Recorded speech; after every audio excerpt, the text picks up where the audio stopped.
humanity. Putting truth in these lines while they busy feeding lies. When you got that tunnel vision, gotta open up your eyes. Wake up and go to sleep. Man, I'm praying all times. And to my guys, ain't no other side. This for my brothers, I'ma pray we all shine. Lock the door. Go ahead, lock the door. Lock the door. Go ahead, lock the door. Yeah, you already know.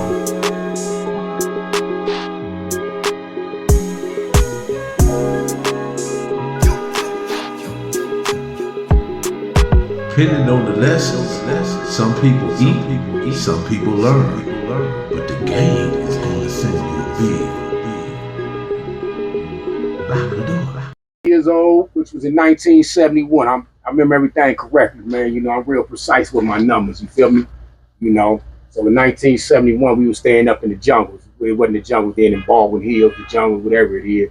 But I was living up there. Me and my mom was low income back then.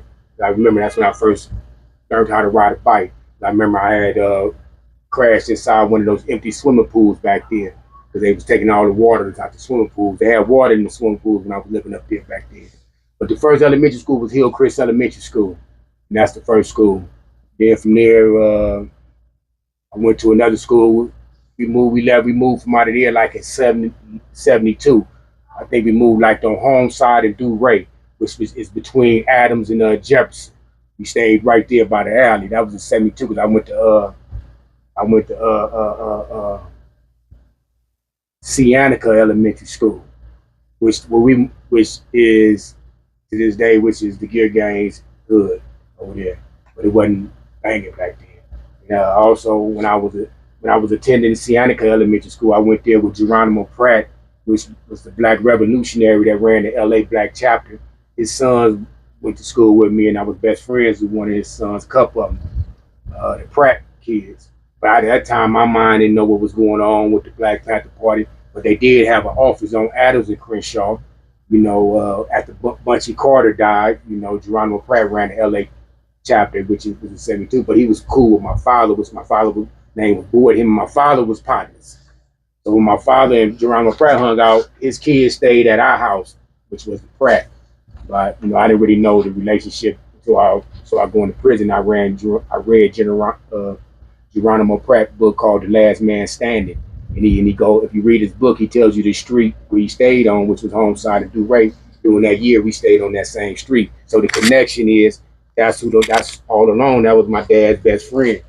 I was friends with Geronimo Pratt brother. I just wanted to get you that. I also went to Marvin Elementary School. I went to Queen Anne Elementary School. I went to Queen Anne Elementary School through 79. I went to Virginia Road Elementary School over there on West Boulevard. I went to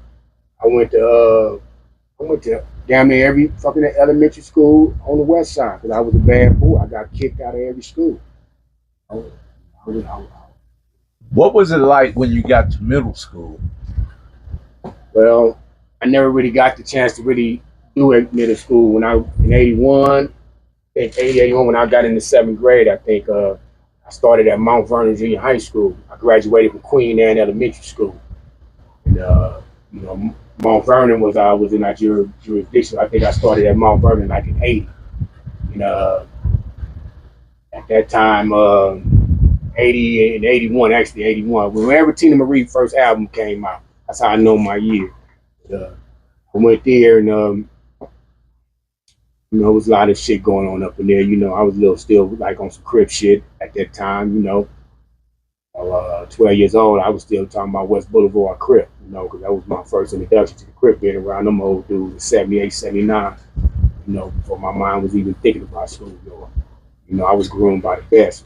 Some OG dudes from West Beach, Big Pumpkin in there, you know what I'm saying, Gangsta Pee Wee, Big DC in there, Big Herb, Big V in there, you know what I'm saying, I was around them dudes, you know, 10 years old. That's when I was going to Virginia Road, stayed right there in the And court. what year was that? I stayed over there in 78. 79, but still, my grandmama still stayed by Queen Anne Park, which is the hood. And my brother which is Big 4-5, was staying with my grandmama because my brother was pop locking. My brother was a Royal Flush dancer, Mr. Freeze. He was one of the coldest poppers on that side of town.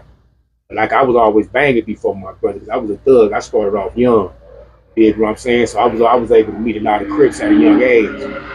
We stayed on 102nd Street back in 1970 Street. 1977, I was around when Big Nugget started 10 Deuce Raymond.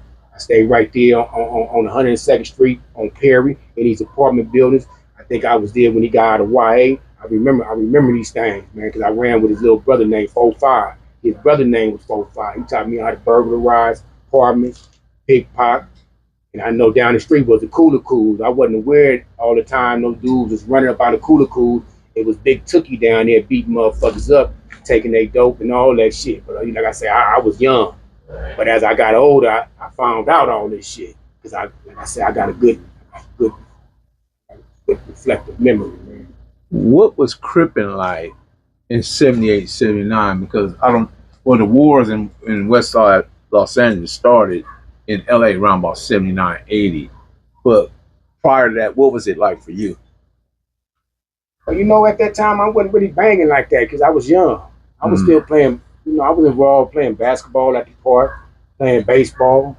You know what I'm saying? I mean, everything around me on the West Side was Crip. I knew about it. Like I say, 78, 79, I was still telling, West Boulevard. You know what I'm saying? 11 years old, West Boulevard. At 80, I was at Queen Anne Park. I was having my hat flipped up with Crip on it already because that's all I knew. I was a little advanced for my age. So when I was 10 years old, I was doing shit that 15 years old was doing. A lot of my homies that I came up with in the sandbox, we all the same age down there. But a lot of them, they learned from me because I was a little, the type of dude, What was it about that made you just go, okay, I'm going to put my full energy into this? What was it about Crips that made you want to put your full energy into it? Well, I used to be at Queen Anne Park, right? Mm-hmm. And this guy used to come up there. I used to look up there. He used to have a big old bottle of vodka. Even though I met all the top Crips from the West B's, but this is me. Like, I'm not living over there no more. I'm living at the park. So I'm dealing with the Queen Anne Park thing now with the Bibles and the homies coming over there from over there. So I seen this dude. He used to be up there, man. He used to look so motherfucking cool, man. He used to have his khaki suit on, hush puppies, G'd up, just chocolate, just swole motherfucker. That was my homie Big Blue. And I always was seeing his name everywhere, Big Blue, SYC, Big Blue, SYC, everywhere, up and down Pico, Venice. Then when I was going to Mount Vernon at the 7th grade, I was up there, and it was something going on. There was some Bloods going up there too, some NHBs, City Stones, shit. You feel me? So we used to get into it with them dudes, and I think something happened, and I seen him one day come up there. He hopped the gate with another dude named Big Diamond from A-Trey Gangsta. Big Diamond had a bebop hat on like that dude from Cooley High, had his perm. The nigga had a trench coat on the low. This is how the Crips dressed back then. Big Blue come through, G'd up with the hat on. Nigga, I ain't gonna lie, everybody on that schoolyard ran. Big Blue schoolyards, all them dudes, everybody ran. Every blood on that motherfucking campus ran. Then they say like, damn, I'm seeing this dude. I'm like, damn, that's the same dude to be coming to the park. So that I was attracted to that, of his style of banging, because he was like, then when they opened up the skate ring, I seen him perform. You feel me? And the nigga, I never seen a motherfucker that just like, you can say, dude, I'm gonna blow your head off. I got a gun. He gonna still walk towards you like, put it down. Let's go head up. Put it down, you bitch. And I'd be like, this motherfucker is crazy. So I felt like, damn, if Crippin get my heart like that, I want to be like him. And that's why I ended up being a schoolyard Crip, because of my homie Big Blue. And also my brother was from the set before me. I was gonna follow behind him anyway because I love my brother. So I'm not gonna give another motherfucker props. But as far as that style of Crippin, I admired him. But what brought me to the schoolyards is my brother Big 4-5. He didn't want me to be one. After he stopped pop locking, that's what he did. You feel me? So that's what's happening on that. Lock the door. Kelly Finders, baby. Proof of grind all the time. Music money. Got a dollar sign. Hub City. I'm a street nigga, streets fuck with me. I'ma keep pushing products till the feds get me. It's guap off top, diamond Cartier. That nigga wall won't give a broke bitch the time of day. They see me climbing, they see me shining. That's hard work, proof of grinding. New money got me tipping in that 550. Ali, bad man, and I'm so pretty. I got that tech with me, that's my hater sprayer. Go big, grind now, nigga, play later. What can I say?